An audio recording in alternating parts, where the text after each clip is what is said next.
Assalamualaikum warahmatullahi wabarakatuh. Waalaikumsalam Selamat pagi anak-anak semua. wabarakatuh. Pagi, Bu. Sebelum kita memulai pembelajaran pada hari ini, marilah kita mengucapkan basmalah. Bismillahirrahmanirrahim. Bismillahirrahmanirrahim. Nah, gimana kabarnya hari ini anak-anak?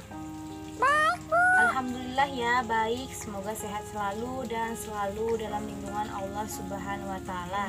Siapa yang tidak hadir hari ini anak-anak? Hadir semua. Hadir semua ya? Iya, syukurlah kalau hadir semua ya. Ada yang masih ingat minggu kemarin kita belajar tentang apa? Sunan Kudus, Bu. Iya benar, minggu kemarin itu kita belajar tentang Sunan Kudus, yaitu belajar tentang riwayat dan silsilahnya, belajar tentang kepribadiannya, perjuangannya dalam berdakwah, maupun nilai positif yang dapat diambil. Nah, pada hari ini kita akan belajar tentang Sunan Gunung Jati. Nah, untuk lebih mengenal siapa Sunan Gunung Jati ini, marilah kita belajar itu. Yang pertama adalah kita akan belajar tentang riwayat dan silsilah Sunan Gunung Jati. Yang kedua itu kita akan belajar tentang kepribadian Sunan Gunung Jati. Yang ketiga itu kita akan belajar tentang perjuangan Sunan Gunung Jati dalam berdakwah. Yang keempat itu kita akan belajar tentang contoh nilai positif yang dapat kita ambil dari Sunan Gunung Jati. Nah, sebelumnya itu ada yang tahu siapa itu Sunan Gunung Jati? Sunan Gunung Jati itu merupakan salah satu wali songo yang menyebarkan agama Islam di Pulau Jawa. Coba kalian perhatikan gambar ini anak-anak. Gambar ini merupakan adalah Keraton Kesepuhan Cirebon, di mana gambar ini terdapat situs jejak Sunan Gunung Jati. Tahukah kalian anak-anak, Sunan Gunung Jati itu bernama Syarif Hidayatullah. Beliau ini lahir pada tahun 1450 Masehi. Nah, ayahnya itu bernama Syarif Abdullah bin Nur Alam bin Jamaluddin Akbar, yang merupakan mufalid besar di India atau Gujarat. Nah, beliau ini sering disebut Syekh Maulana Akbar di tanah air. Nah, ibu Sunan Gunung Jati ini bernama Nyai Rara Santang atau dengan Sarifah Mudaib, yaitu putri dari Sri Bagunda Maharaja Prabu dan Siliwangi dan Nyai Subang Larang. Nah, selanjutnya itu adalah kepribadian Sunan Gunung Jati.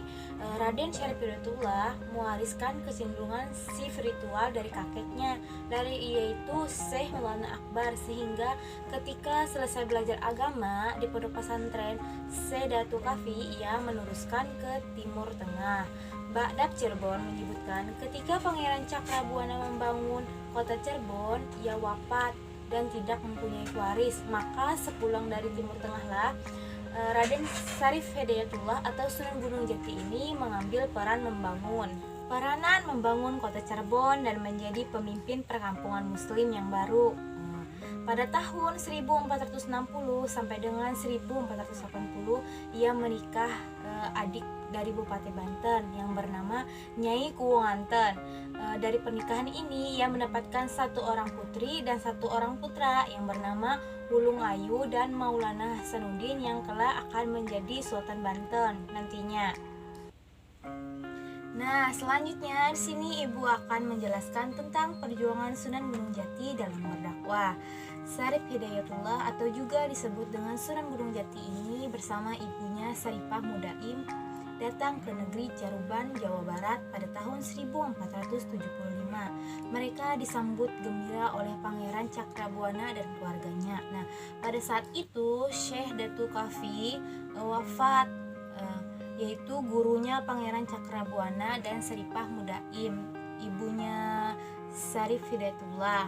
Nah, Syekh Datul Kafi ini dimakamkan di Pesambangan dengan alasan agar selalu dekat dengan makam gurunya.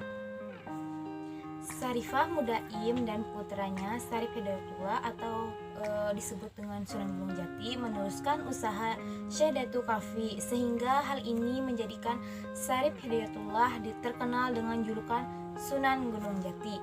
Pada tahun 1479 Pangeran Cakrabuana itu merasa dirinya sudah lanjut usia dan menyerahkan kekuasaan itu kepada Sunan Gunung Jati. Nah, Saat itu pula Sunan Gunung Jati menikah dengan anak dari Nyai Fangkuwati. Selanjutnya, Ibu akan menjelaskan secara singkat sejarah perjuangan Sunan Gunung Jati, yaitu pada tahun pertama pemerintahannya Syarif Hidayatullah atau dengan sebut Sunan Gunung Jati itu berkunjung ke Pajajaran untuk mengunjungi kakeknya yaitu Prabu Siliwangi. Berikut adalah gambar Prabu Siliwangi. Nah, Prabu Siliwangi ini diajak kembali oleh Syarif Hidayatullah untuk masuk Islam, tetapi Prabu ini tidak mau.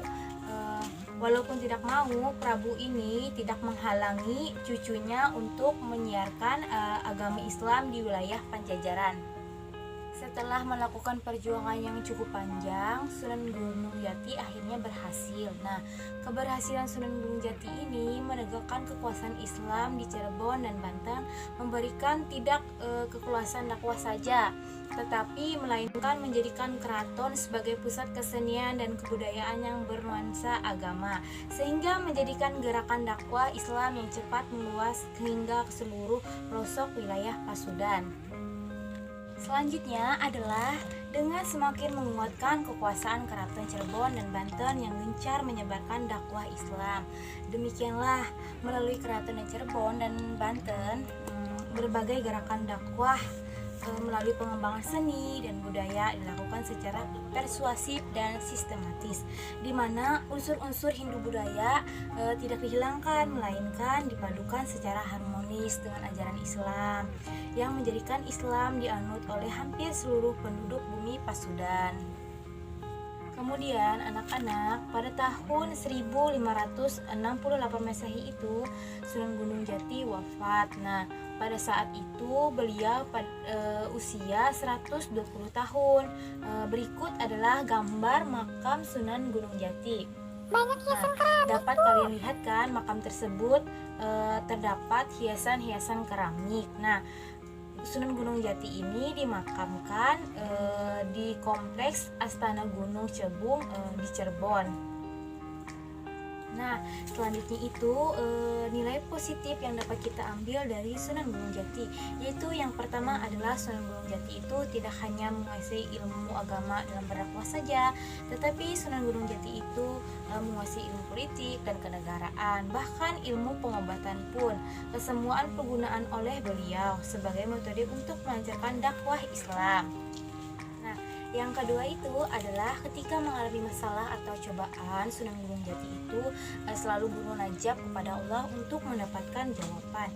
Yaitu yang ketiga adalah menghargai penganut agama lain serta bangsa lain seperti penganut agama Hindu, Buddha, ataupun bangsa Cina. Karena memang seharusnya kita sebagai umat muslim itu saling menghargai satu sama lain walaupun berbeda agama, suku, bangsa, dan lainnya. Itu saja yang Ibu dapat sampaikan pada pembelajaran ini. Apakah ada yang ditanyakan anak-anak? Oh iya, tidak ada ya. Nah, sekarang Ibu akan menyimpulkan pembelajaran pada hari ini, yaitu kesimpulannya kita itu mengetahui Sunan Gunung Jati itu adalah merupakan salah satu wali songo yang menyebarkan agama Islam di Pulau Jawa. Kemudian kita tahu tentang riwayatnya, orang tua, ayah dan ibunya, keturunannya, bahkan kita mau tahu kepribadiannya, sejarah perjuangannya dalam berdakwah, dan nilai positif yang dapat kita ambil yaitu seperti bermunajat kepada Allah Subhanahu wa taala, menghargai agama satu dan lainnya. Nah, Ibu akan menanyakan, siapakah nama asli Sunan Gunung Jati, anak-anak?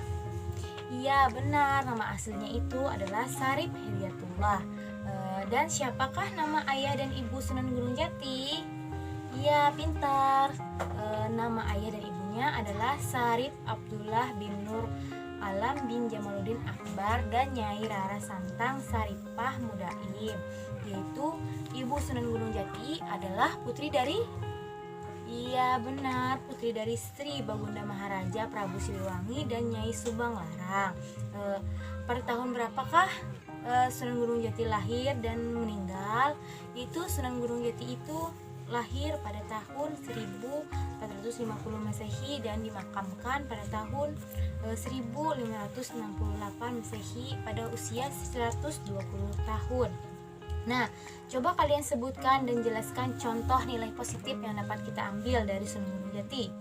Iya, benar sekali, nilai positifnya itu saling menghargai satu sama lain. Walaupun berbeda agama, suku, dan bangsa, yaitu selalu bermunajat kepada Allah Subhanahu wa Ta'ala ketika kita mengalami masalah dan cobaan. Mungkin itu saja yang dapat Ibu sampaikan pada pembelajaran kali ini. Semoga bermanfaat bagi kita semua. Sebelum mengakhiri, marilah kita mengucapkan hamdalah, alhamdulillahirabbil alamin. Assalamualaikum warahmatullahi